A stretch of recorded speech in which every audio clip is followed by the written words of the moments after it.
السلام علیکم اسٹوڈینٹس، آج ہم چھٹا چیپٹر پڑھیں گے۔ آج کا ٹاپک ہے گیہوں کا دانہ۔ ایک بار کچھ بچے کھیل رہے تھے۔ قریب ہی زمین میں ایک دراڑ تھی۔ دراڑ مطلب سوراخ۔ بچے کھیلتے کھیلتے وہاں پہنچ گئے۔ کیا دیکھتے ہیں کہ وہاں ایک انڈا پڑا ہوا ہے۔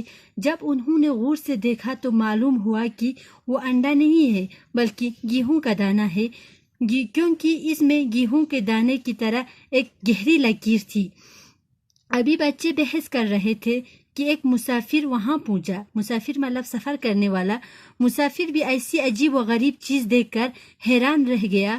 اس نے بچوں کو پیسے دے کر اس سے مول لیا۔ مول لینا مطلب سودا کرنا۔ مسافر اس سے شہر میں لے گیا۔ وہاں پہنچ کر اس نے اس سے وہاں کے راجا کے ہاتھ بیچ دیا۔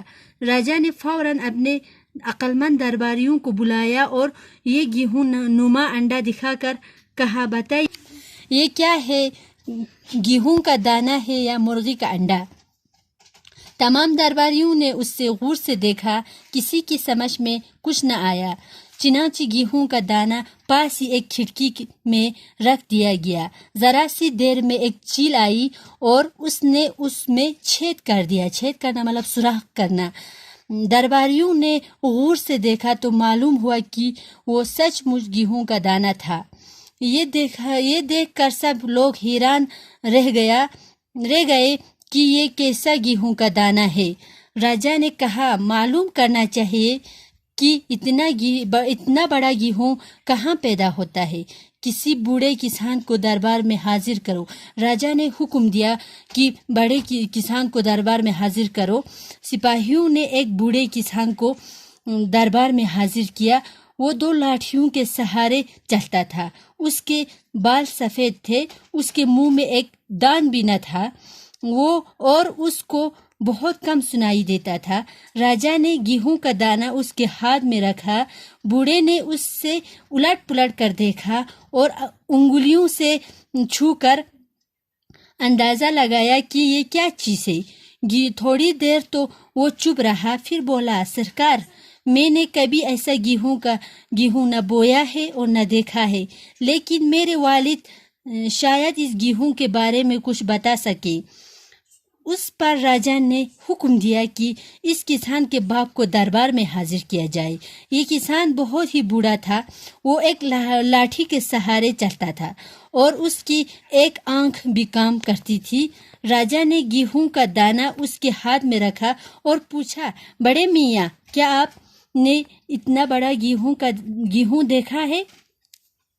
یہ بوڑھا کسان بھی کچھ بہرا تھا، لیکن اپنے لڑکے جیسا نہ تھا۔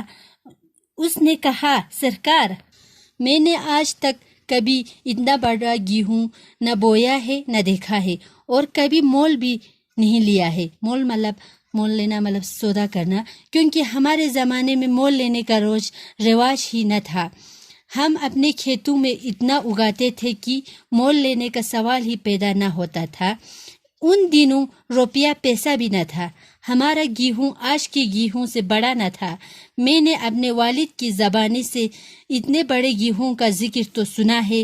اس کے زمانے میں ایسا گیہوں ہوتا تھا۔ آپ ان سے دریافت کر لے۔ دریافت مطلب ان سے پوچھ لے۔ اب اس بوڑھے کسان کو بھی حاضر کیا گیا۔ وہ دربار میں جوانوں کی طرح بغیر کسی سہارے کے چلتا ہوا آیا۔ اس کے ہاتھ پاؤں مضبوط تھے۔ اس کی آنکھوں میں چمک تھی۔ وہ بہرا بھی نہ تھا۔ راجا نے گیہوں کا دانہ اس کے ہاتھ میں دیا۔ اس نے جیسے ہی اس گیہوں کو ہاتھ میں لیا تو مارے خوشی کے اچھل پڑا اور بولا، یہ تو میرے زمانے کا گیہوں ہے۔ راجا نے پوچھا، بڑے دادا، کیا آپ بتا سکتے ہیں کہ ایسا گیہوں کب اور کہاں پیدا ہوتا تھا؟ کسان بولا، مہاراج، میرے زمانے میں ایسا گیہوں ہر جگہ ملتا تھا اور بویا جاتا تھا۔ میں نے اپنی جوانی میں ایسا گیہوں بویا بھی ہے اور کھایا بھی ہے۔ راجا نے پوچھا، بڑے دادا، کیا ایسا گیہوں بازار میں بکتا تھا؟ کسان نے جواب دیا، سرکار، ہمارے زمانے میں کوئی بھی اناج بیچنے کا گناہ نہ کرتا تھا۔ ہم میں سے کوئی بھی پیسے کا نام نہ جانتا تھا۔ ہر ایک کے پاس اپنی ضرورت کے مطابق گیہوں ہوتا تھا۔ یہ سن کر راجا نے پوچھا، بڑے میاں یہ بتائیے کہ ایسا گیہوں آپ کس زمین میں بوتے تھے اور آپ کے کھیت کہاں تھے؟ اس پر بوڑھے دادا نے کہا، ہمارے کھیت اتنے بڑے تھے جتنے خدا کی زمین، جہاں جہاں میں ہل جوتا تھا وہ میرا کھیت تھا۔ اس زمانے میں کوئی نہ کہتا تھا کہ یہ زمین میری ہے۔ انسان اپنے ہاتھوں سے کام کیے بغیر کسی چیز کو اپنا نہیں کہتا تھا۔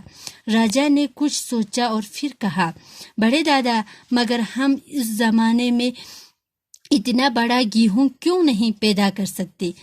دوسرے یہ کہ آپ کا پوتا تو 2 لاٹھیوں کا سہارا لیتا ہوا آیا، لیکن آپ بغیر کسی سہارے کے چلتے ہیں اور آپ کی صحت اتنی اچھی ہے۔ بوڑھا کسان بولا، سرکار اتنا بڑا گیہوں اب نہیں اگتا۔ وجہ یہ ہے کہ آج کا انسان اپنی کمائی پر مطمئن نہیں، مطمئن مطلب اطمینان ہونا، بلکہ اپنے پڑوسی کی دولت کی طرف لالچائی ہوئی نظر سے دیکھتا ہے۔ اس وقت ہر انسان خدا پر ایمان رکھتا تھا اور اپنی محنت پر بھروسہ کرتا تھا، اسی لیے اس کا بویا ہوا گیہوں اتنا بڑا تھا اور اس کی صحت بھی اچھی تھی۔